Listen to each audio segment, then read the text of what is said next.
The Philippine College of Physicians says President Duterte should not obstruct efforts for truth and transparency. Aayawan ho namin ang anumang tangka na pigilan ng mga testimonya o cover-up ng totoong nangyayari. Dapat makita rin natin na talagang nagsasabi sila ng buong katotohanan at walang pressure from anywhere. The Senate Blue Ribbon Committee has been hearing the Health Department's transfer of 42 billion pesos in pandemic response funds to the Procurement Service Office of the Budget Department to buy PPEs, a move which, according to some senators, are questionable. The President has repeatedly said there is no anomaly in the procurement and barred cabinet members from attending the hearing. Reason why healthcare professionals are questioning the motive behind this. Hindi siya maliit na pera, 42 billion. At napunta po yung deal na yan, yung kontrata, sa isang maliit na kumpanya na 625,000 lang ang capitalization at kumita ng 8 billion the next year. Hindi ho siya biro-biro. Yung issue ng overpricing ay kailangang liwanagin at dapat siguro ay maalis lahat ng duda ng mga tao tungkol dito. Hindi lang pwedeng sabihin porque sinabi na there is no overpricing ay naniniwala ang lahat ng tao dito. The group is also calling on the Senate for a speedy but diligent hearings, so cases may be filed before the Justice Department or the Ombudsman in case pieces of evidence will point to negligence and corruption of some individuals. They are also asking for the public's support in searching for the truth. We need to move on. Kailangan ho nating magtrabaho and hindi ho tayo makakapagtrabaho, lalong-lalo na po ang DOH kapag itong issue na ito ay hindi masagot. 5 former health secretaries and 45 health professional organizations have signed a statement calling for truth and transparency in the supposed anomalous purchase of PPEs. George Cahiles, CNN Philippines. The Health Department says it respects the opinions and recommendations coming from different sectors. This is in reply to the statement of leaders of medical groups airing their support for the Senate Blue Ribbon Committee's probe into COVID-19 response fund spending. The DOH says it will continue to do its job despite the criticisms, adding that it has always been transparent. Tuloy-tuloy lang po ang trabaho natin dito sa Department of Health. Nirerespeto ho natin ang malayang pagbibigay ng kanilang opinion sa public. Dito sa amin, sa Department of Health, the national government has always been transparent. Nakapagsumiti na po tayo dito ukol sa issue na ito sa mga kinauukulang ahensya. Investigations are undertaken at iwanan po natin doon at magbibigay po sila ng resulta dito po sa mga investigasyong ginagawa. President Duterte is not retracting an order barring cabinet officials from attending the Senate inquiry into COVID-19 response fund spending. But Netanyahu says that the president, the number of hearings should be more than enough for the Senate to get answers. The Senate Blue Ribbon Committee postpones its next hearing, initially scheduled for tomorrow, October 12. It is unclear why. Committee Chairman Richard Gordon earlier said the committee will begin preparing the report on its findings. The Health Department reports almost 8,300 new COVID-19 cases. This is the smallest single-day increase since August 4, when new infections were over 8,100. Active cases are nearly 8,900. New fatalities also relatively low at 36, while recoveries rose by over 300. The updated case tally did not include risk from 2 testing laboratories. The independent Octo Research Group sees a steady improvement of the situation in Metro Manila. It says the 7-day average daily cases in the region has dropped below 2,000, the first time since the strictest enhanced community quarantine was enforced here in the region in August. The trend in the NCR will continue to go down, and we project that by before the end of October, the NCR could be averaging less than 1,000 cases per day. I mean, this is possible based on the current trajectory. And we could be at, moderate to low risk already by November. And that's what we're seeing, at least in the NCR. Will alert level 4 and Manila be downgraded soon? The Health Department is evaluating if the National Capital Region should be placed under a less strict alert level 3 by October 16th. Undersecretary Maria Rosario Berjeret points out the declining COVID-19 cases positivity rate and number of hospital admissions. She added that if this trend continues, the government might ease restrictions by Christmas. Series of meetings starting today hanggang sa Miyerkules para makapag-present tayo sa IATF. Hindi lang naman yung projections ang kailangan natin tignan. Hindi po ngayon ang panahon para maging complacent tayo. Kahit sinasabi natin na sa Pasko, baka better Christmas na, baka mas marami ng bukas, yan po ang ating hope. Yan ang gusto natin at sana marating natin kung patuloy po nating pag-iigtingin ang mga ginagawa natin ngayon. The Presidential Advisor for Entrepreneurship also weighs in. Joey Concepcion says the drop in COVID-19 numbers is enough reason to downgrade to alert level 2 or 3 in Metro Manila and allow the reopening of more businesses. Well, preparations are in full swing. 4 days to go until the start of the COVID-19 vaccination for a new age group. After health workers, those with comorbidities, senior citizens, and economic frontliners, select minors will now be up for their anti-COVID-19 shots. Paige Javier has the details.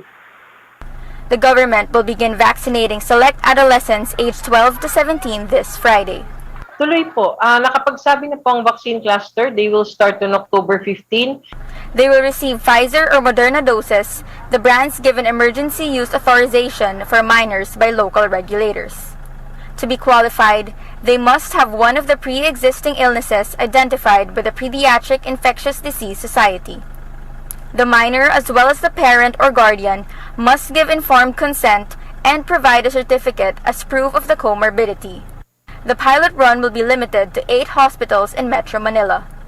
The Health Department says this will allow monitoring of possible adverse reactions. Makati Medical Center Director Dr. Saturnino Javier says it's all systems go for the initial rollout. Everything is there already, including emergency response teams and everything. So it's basically just a different group that we will now be dealing with. Unlike the previous rollout, they will only allow on-site registration to avoid problems with master lists. The rest of the process will be the same.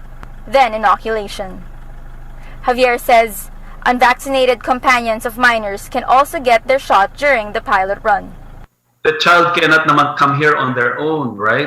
They will really have a companion or caregiver or a parent with them. So if they are not yet vaccinated, we can also vaccinate them so that we expand the reach of the vaccines. He adds, they have received a good response so far from patients and healthcare workers with children. But for some parents and kids, hesitancy remains an issue. Nag-iisip pa po ako kasi po, 'di ba yung sa Dingbasya? Yun po ang iniisip ko ngayon. Opo, para po ano? Bakit? Para po makapagbalik na po kami sa face-to-face class. Tapos po maiwasan po yung pagkalat ng virus. Parang hindi. Ako nga hindi pa eh. Natatakot sa nababalitaan na yung mga nababasa namin na mga pangit na epekto. Javier reiterates the need to protect minors from COVID-19. The fear of the side effects should be nullified by the concern for the welfare and well-being of our children. Authorities aim to expand the rollout to hopefully allow minors to go out and return to school. Paige Javier, CNN Philippines. Coming up on more COVID restrictions for vaccinated people, we have the latest from Australia and Singapore. And severe tropical storm Maring continues to drench parts of the country. Details next. We'll be right back.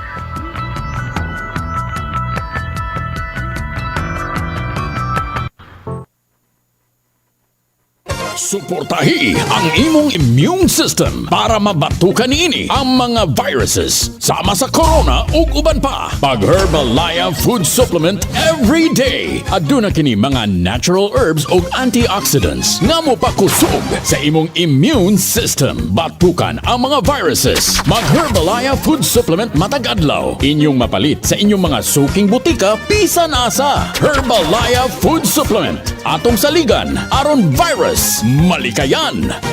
Mahalagang paalala, ang produktong ito ay hindi gamot at hindi dapat gamiting panggamot sa anumang uri ng sakit. O, anyari sa'yo? Ba't Nakasimangot ka. Alam ko na. Masakit ang katawan mo, ano? Sa sobrang trabaho? O di kaya masakit ang ulo sa sobrang stress? Break ka muna. Hinga ng malalim at imasahe ang ulo mo gamit ang Herbalaya Liniment Oil. Ako rin ganun eh. Kaya pag mataas ang tensyon sa trabaho, mag-Herbalaya break ka muna. Herbalaya Liniment Oil. Amoy na kaaya-aya. Sa bawat pahid ay ginhawa. RPN Radio Philippines Network. Patuloy na naglilingkod sa bayan. Mas todong pagseserbisyo publiko. Mas todong lakas. Mas pinakikinggan ng buong bansa. RPN Radio Philippines Network. Radyo Ronda. DXKP Pagadian. Member, kapisanan ng mga broadcaster ng Pilipinas. RPN DXKP Pagadian. Ang inyong Radyo Ronda. RPN. RPN. Radio Philippines Network. Radio Philippines Network. Live to the world. Pinaagi sa FB page. Karon, mag-download na. Pinaagi sa Google Play o Apple Store, YouTube o Twitter. Alang sa mas ipakuskan ng mga balita, komentaryo, kasayuran.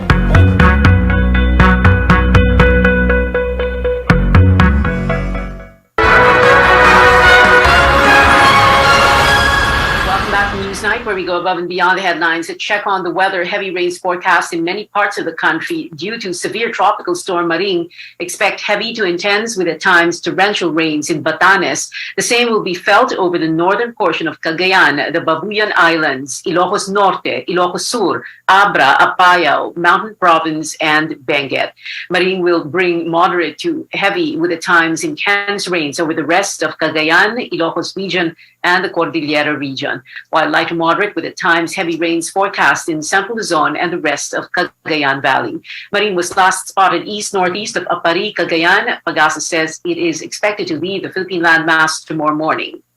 Now, beginning tomorrow, gasoline prices of Caltex, Clean Fuel, Petrogas, Phoenix Petroleum, and Sea Oil will increase yet again by ₱1.30. These fuel firms will raise diesel prices by a hefty ₱1.50 per liter, while Caltex and Sea Oil will impose a ₱1.45 increase per liter of kerosene.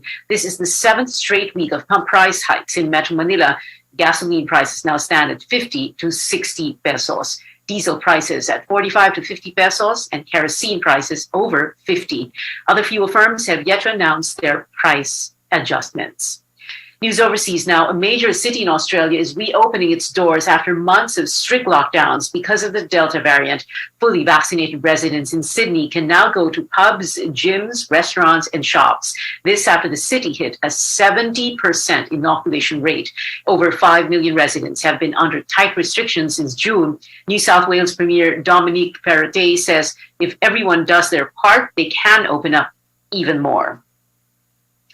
Singapore is welcoming more travelers without the need to quarantine. The new rule for fully vaccinated people takes effect on October 19. Visitors from the US and 10 other countries may enter Singapore under the vaccinated travel lanes. Officials say they want to rebuild the country's status as an international aviation hub. Last week, Singapore signed an agreement with South Korea to exempt inoculated travelers from quarantine beginning November 15th. While other countries are easing restrictions on the vaccinated, the U.S. is bent on developing vaccines for children under 5 years old. Former U.S. Food and Drug Administration Chief Scott Gottlieb says vaccines for these children may not come until next year. He explains clinical trials take at least 6 months in the first phase and 2 years in the second. Gottlieb says he's confident studies can be completed by the first quarter of 2022. Now, Taiwan puts its military on full display Sunday in an extraordinary show of defiance towards Beijing. A parade marking the anniversary of the Chinese Revolution allowed Taiwan to showcase some of the island's most advanced and sophisticated weapons. CNN's Will Brookley was at the National Day Parade. He was live from Taipei. This may not match the massive scale of military parades in mainland China, but for Taiwan, this is an extraordinary sight. 4 kinds of domestically produced missiles rolling through the capital in front of Taiwan's presidential palace, an ominous sign of escalating regional tensions. Taiwan's military has never played a more prominent role, at least in recent history, as it has this year. And while the overall atmosphere is festive, this island is increasingly concerned about the behavior of mainland China. Provocative behavior. More than 100 planes entering Taiwan's self-declared air defense identification zone in just 1 week this month. And with those aerial incursions come new propaganda videos from the Taiwanese Air Force vowing to defend their national sovereignty and the weapons that they plan to use to defend their sovereignty on display here. Taiwan is vowing to up its national spending on defense by billions of dollars. In 2020 alone, reports say that they bought $5 billion in weapons from the United States, including F-16 fighters and Patriot missiles. And they're also developing their own weapons here on the island, increasingly calling on the support of the United States and other democratic regional allies to come to Taiwan's defense. Taiwan's president, Tsai Ing-wen, spoke in front of the presidential palace, laying out the situation as a fight for the future, not just of Taiwan, but the world. At this moment, free and democratic countries have been alerted to the expansion of authoritarianism, and Taiwan is on the forefront of the defense line of fellow democracies. Defending that future comes at a cost. Taiwan is having to up its military spending, even as they struggle to get a volunteer military force after phasing out most mandatory conscription here on the island.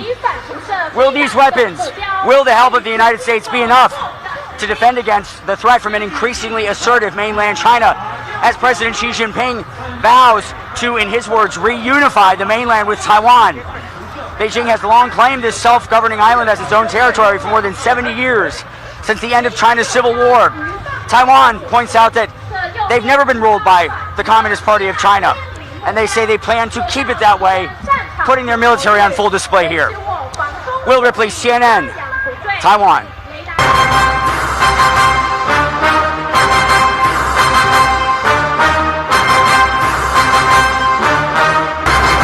Filipinos who want to vote in the 2022 elections have 3 more weeks to register. Our Melissa Lopez talks to some of them who endure long lines and bad weather. Hundreds of Filipinos hoping to vote in the 2022 elections again line up at dawn on day 1 of the extended voter registration period. Lines were still long, with early birds learning from previous failed attempts. At the COMELEC office in Quezon City, people camped out on the street for hours. 12 midnight, nandito na kami. Alas 12 ng gabi. Nakailang balik na kasi kami, hindi dito pero sa iba-ibang satellite. Nakapag-try na kami mga 5 beses na. Pang-anim na to dati. Mga oras kami dumadating, cut off na agad, ganun. It took a lot of pressure from Congress for COMELEC to grant the extension, which started Monday and will last until October 30th. That's from Monday to Friday between 8 a.m. until 5 p.m. Over 63 million have registered with the poll body so far, but groups say there are over 70 million Filipinos qualified to cast their ballots come May 9th, if only they sign up as voters. Except for the activation of the listed voters, which may be done online, new registrants and those transferring districts need to show up personally at their local COMELEC office to submit their papers and biometric data. At this site, only 300 applicants are processed daily. One should bring a pen and a government-issued ID, including a photocopy. Face masks and face shields should be worn at all times. The lines are still long, but it's not as bad as before, considering that only residents of Districts 3 and 5 of Quezon City have to go here. COMELEC says voter registration in malls is still preferred by many for greater convenience. But those who had to wait here had to endure the sun's heat and later sudden rain. Still, many say all the trouble is worth it. Baka po maging game changer yung boto ko eh. Baka yun yung maging deciding factor, sayang naman. Others were determined to register as they already know who to vote for after last week's filing of candidacies. Nakapili naman na kami. Tapos sabi naman nila, mabilis lang kanina, ngayon lang tumagal, tapos naubos na yung sa kabila, yung dito hindi na gumalaw. Gusto ko yung gagawa ng tama, yung pipiliin ko yung bago ngayon. Aspiring voters clamor for change, which they believe can be achieved with each of their votes. Melissa Lopez, CNN Philippines. Presidential aspirant Senator Bato de la Rosa admits to being a last-minute bet of PDP Laban. He said at 3 in the afternoon on Friday, he got a call from PDP Laban President, Energy Secretary Alfonso Cusi, asking him to file his COC as stand-bearer. That was 2 hours before the 5 p.m. deadline. De la Rosa said he was surprised, although he really was the party's second choice after Senator Bongo, who's now running for vice president instead. De la Rosa reiterated he will withdraw his presidential bid if Davao City Mayor Sara Duterte changes her mind and seeks the presidency. Well, hundreds are hoping to land a chance to run for the top national posts and lead the country in 2022. While there are big familiar names, there are neophytes offering a different brand of leadership, but they might not make the cut. Our Melissa Lopez returns to tell us why. Binigyan po ako ni God ng message. Position yourself in government that can change laws. Align these laws to my 10 commandments plus 2. Pinautang ako ng Russian Consortium ng 740 billion euro. Ititrade lang natin ng 200% per month. Wala ng Pilipinong maghirap. Ubukas kuryente, 12,000 volts, automatic, wala ka ng COVID. Neophytes in politics face a great disadvantage as they hope to lead the country for the next 6 years. Apart from having no campaign machinery, it's even harder for little-known aspirants to get their names on the ballot. Of the nearly 100 presidential aspirants and over 100 senatorial hopefuls, many are expected to be declared nuisance bets and will be dropped from the final list by December. It doesn't take much to qualify as a contender for the country's top elective posts based on the Constitution.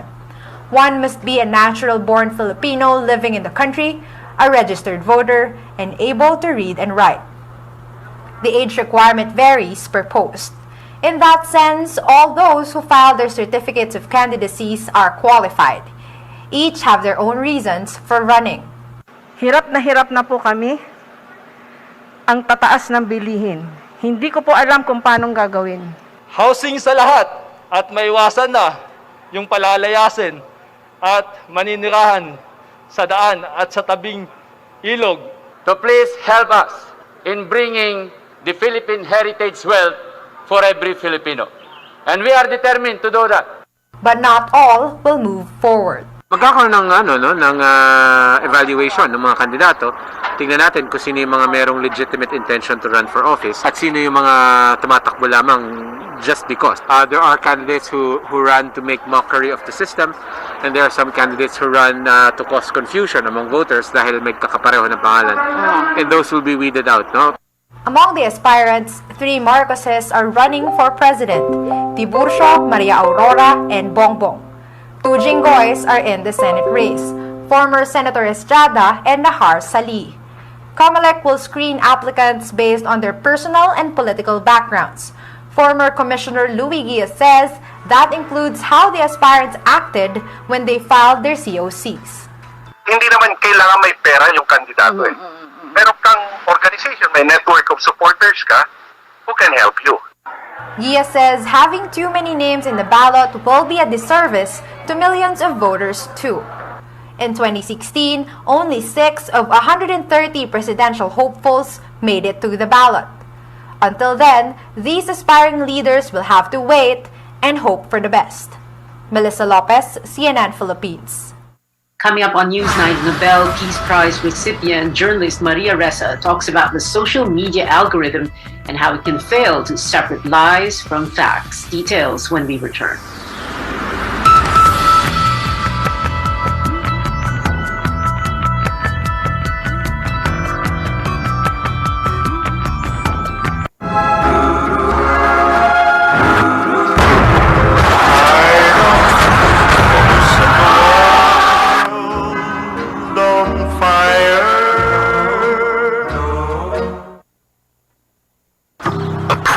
Is not always easy to keep. Suportahi ang imong immune system para mabatukan niini ang mga viruses sama sa corona ug uban pa. Pag Herbalaya Food Supplement every day. Aduna kini mga natural herbs ug antioxidants nga mopakusog sa imong immune system. Batukan ang mga viruses. Mag Herbalaya Food Supplement matag adlaw. Inyong mapalit sa inyong mga suking butika bisan. You're watching Newsnight. I'm Pia Ontiveros. The Philippines topped We Are Social and Hootsuite's annual report on social media usage for the 6th year in a row. But Nobel Peace Prize 2021 winner Maria Ressa warns of the dangers of using these online platforms for news. The Rappler CEO was recently awarded the prestigious honor for defending freedom of information. However, Ressa also acknowledges the problem between social media and widespread misinformation, saying the algorithm used by Facebook has potential to twist the truth.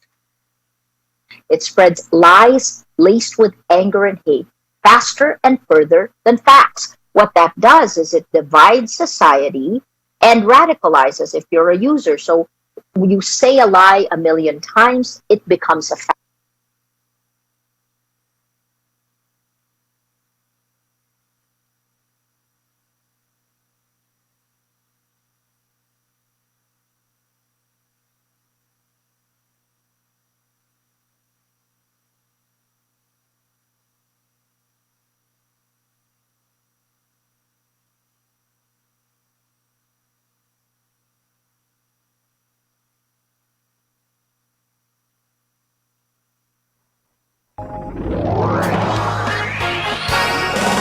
RPN DXKP Pagadian.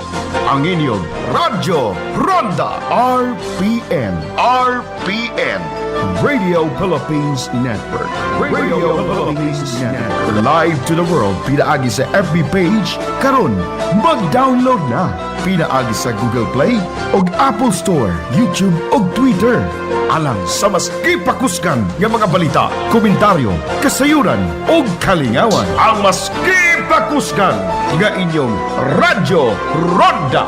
Member, kapisanan ng mga broadcaster ng Pilipinas.